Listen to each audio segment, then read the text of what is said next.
Ilang lugar sa Luzon na yanig ng lindol ngayong araw at ayon sa Philippine Institute of Volcanology and Seismology o PHIVOLCS, naramdaman ng magnitude 6.3 na lindol sa Batangas bandang 1:28 ng hapon kanina. Samantala, nagsagawa ng retagging ang lokal na pamahalaan ng Makati sa mga residenteng may bahay sa 5 metro ng buffer zone ng West Valley Fault sa lungsod ng Makati. Ang ulat mula kay Clazel Pardilla.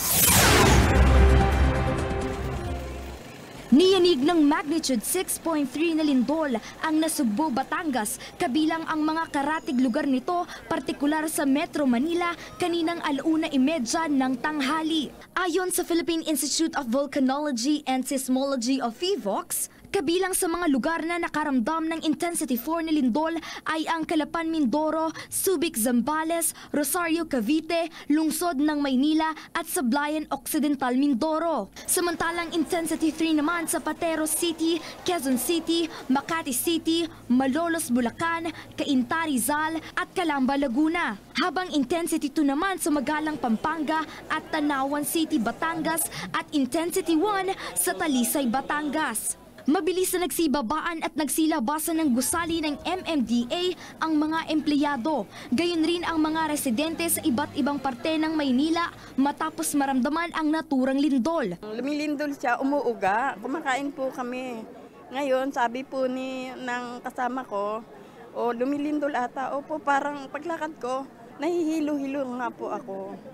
Hindi nga namin masara-sara yung nanataranta na nga kami pagsasara ng computer.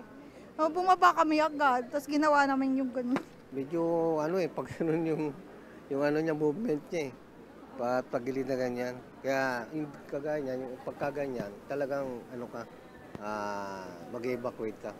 Agad na rumisponde ang MMDA kasama ang kanilang Engineering and Road Emergency Group, medical team at iba pang samahan upang inspeksyonin ang gusaling kanilang pinagtatrabahuhan. Kailangan pa rin po nating tignan, i-assess ng mabuti, thorough assessment ng ating building.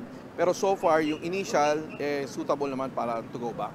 Matapos ideklarang ligtas ang mga establishmento, bumalik na ang mga kawani ng MMDA sa kanilang mga trabaho. Kaugnay nito, nagsagawa ng retagging o pagkuha sa mga pagkakakilanlan ng bawat residente ang Disaster Risk Reduction Management ng Makati na may bahay sa 5 metrong buffer zone ng West Valley Fault sa lungsod ng Makati. Para maiwasan ang sakuna, titibagin ang mga tahanan at bibigyan ng pinansyal na tulong na lokal na pamahalaan para sa posibleng relokasyon ng mga ito. Kami nakikipagtulungan sa aming mga barangay, sa iba't ibang mga ahensya ng gobyerno, sa national, para makapacitate kami at maging resilient yung Makati City.